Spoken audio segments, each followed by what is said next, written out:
What if I told you that the thing the world calls laziness might actually be a sign that your brain is moving way too fast for everyone and everything around you? Let's dive into that. All right, let me ask you something straight up. Have you ever been called lazy? Or maybe you've just felt that little twinge of guilt because you can't seem to grind it out like everyone else seems to. Well, here's the twist. Some pretty interesting psychology suggests that what looks like laziness on the outside might actually be your brain firing on all cylinders, operating at a much higher level.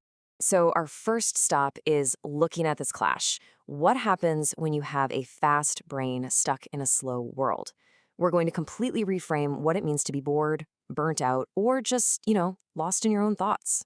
Okay, let's kick things off with something you've probably felt, the boredom paradox. On the outside, to your boss or your teacher, you might look totally disengaged, unmotivated. But what's really happening inside your head? You're so mentally understimulated that the task feels almost physically painful. See, it's not that you can't do the work. It's that your brain has already done it. It's processed the information, figured out all the possible outcomes, and it's moved on. You're left just desperately needing a new, more complex challenge, while the world is still asking you to do step one. And that leads right into something called routine burnout. Your brain literally starts to refuse to engage with work that isn't challenging. And people might look at you and say, you just need a better work ethic. But the reality is, you don't need to work harder. You need a harder problem. Your mind is hungry, and it's just not being fed. Now let's talk about that thing we all feel guilty about. Procrastination. That moment you're just staring at a wall instead of starting a project. To everyone else, it looks like you're doing nothing. But really, you're playing mental chess. You're simulating every possible move and countermove, 10 steps ahead. So, you see, your brain isn't idle, not even close. It's deep in strategic processing. It's spotting all the potential flaws and weaknesses so you can fix them before they even happen. This isn't laziness. It's a super high-level form of quality control. Okay, so that deep processing thing, it's all part of a much bigger pattern we're going to call the efficiency instinct. It's this powerful, almost unstoppable drive you have to make everything better, faster, and smarter. Think about this. Have you ever spent like 5 hours building a system to automate a 10-minute task? People might look at that and think you're just cutting corners. But what you're actually doing is optimizing reality. You're not avoiding the work. You're building a machine so the work never has to be done that way again. Yeah, there's actually a name for this. It's called cognitive play. It comes from your brain's deep, fundamental hatred of inefficiency.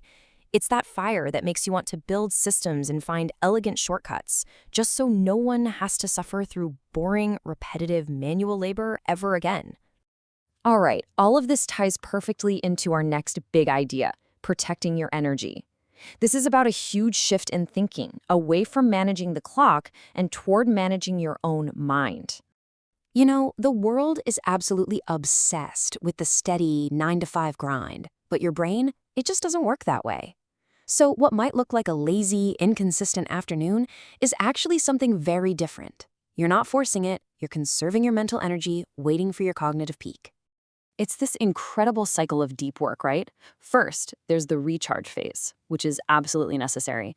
Then you wait for that mental peak, and when it hits, boom, you enter a flow state and achieve this massive output.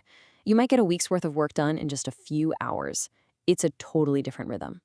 And this rhythm, it often requires one crucial thing: silence. While a lot of people try to fill every single second with noise, your mind craves quiet. That time you spend doing nothing isn't empty space. It's a sanctuary where your brain is organizing chaos, connecting the dots. And that's where those brilliant aha moments come from. It's creative restructuring. This explains why you might find yourself doing what we'll call strategic disengagement. Ever skip a party or a meeting just because you needed time to think? It's not that you're antisocial. It's that you are protecting your focus like it's oxygen. Your brain just naturally prioritizes deep, meaningful work over small talk. Okay, let's pull all these threads together. This is about changing the entire story you tell yourself about your mind. We're going to take these things that felt like flaws and reframe them as the powerful features they really are. So just take a second and think back on all of this. The boredom paradox, that need to optimize everything, the wild bursts of energy. How many of these so-called lazy habits do you actually recognize in yourself? And if you're sitting there nodding along, recognizing yourself in all this, This quote is probably going to hit you right where you live. Because these cognitive traits, well, they don't always feel like a gift, do they? A lot of the time, they can make you feel isolated, like you're just too restless or just different. But that struggle is often the proof that your mind is working in some pretty extraordinary ways. So the final thought I want to leave you with is this. Maybe the issue isn't you. Maybe you don't need a better work ethic. Maybe what you really truly need is a much, much harder problem.